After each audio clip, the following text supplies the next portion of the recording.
గత ప్రభుత్వంపై బురద చల్లడానికో లేకుంటే కక్ష తీర్చుకోవడానికో తాము శ్వేతపత్రాలను విడుదల చేయడం లేదని ముఖ్యమంత్రి రేవంత్ రెడ్డి స్పష్టం చేశారు. అసెంబ్లీలో రాష్ట్ర ఆర్థిక పరిస్థితిపై విడుదల చేసిన శ్వేతపత్రంపై రేవంత్ రెడ్డి మాట్లాడారు.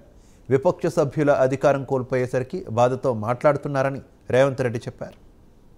ఎలాంటి దుందుడుకు చర్యలకు మేము పాల్పడదలుచుకోలేదు అధ్యక్ష.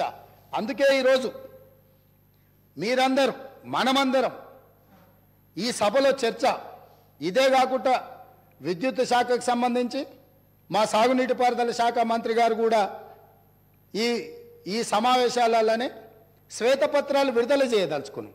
ఎక్కడైనా ఎప్పుడైనా ఎవరైనా కొత్తగా బాధ్యతలు చేపట్టినప్పుడు మనకున్న పరిస్థితులను ప్రజలకు వివరించడం ద్వారా వాళ్ళ నమ్మకాన్ని విశ్వాసాన్ని చురగొనడం ద్వారా ప్రతిపక్షాల వైపు నుంచి సహకారం సలహాలు సూచనలు తీసుకోవడం ద్వారా బలమైన రాష్ట్రంగా నిర్మించాలనేదే మా ఉద్దేశము.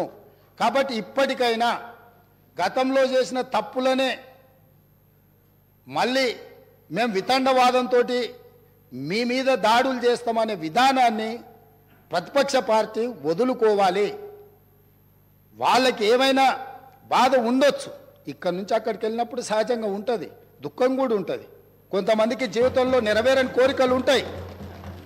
తండ్రిని కూడా అడ్డు తొలగించుకొని కుర్చీలో కూర్చోవాలనేటోళ్ళు కూడా ఉంటారు. ఔరంగజేబ్ స్టోరీలు ఇవన్నీ మనం చూసినాం కదా అధ్యక్ష చరిత్రలో. సో వీటన్నిటిని దృష్టిలో పెట్టుకొని వాళ్ళ కుటుంబంలో ఉండే తగాదాలను తీసుకొచ్చి సభలో ప్రస్తావించడం ద్వారా సభ యొక్క ఔన్నత్యాన్ని గౌరవాన్ని తగ్గించే విధంగా వ్యవహరించొద్దు.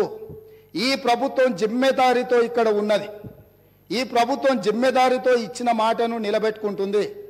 ఈ ప్రభుత్వం సహేతుకమైన సలహాలు సూచనలు ప్రతిపక్షాలు ఇచ్చినప్పుడు తప్ప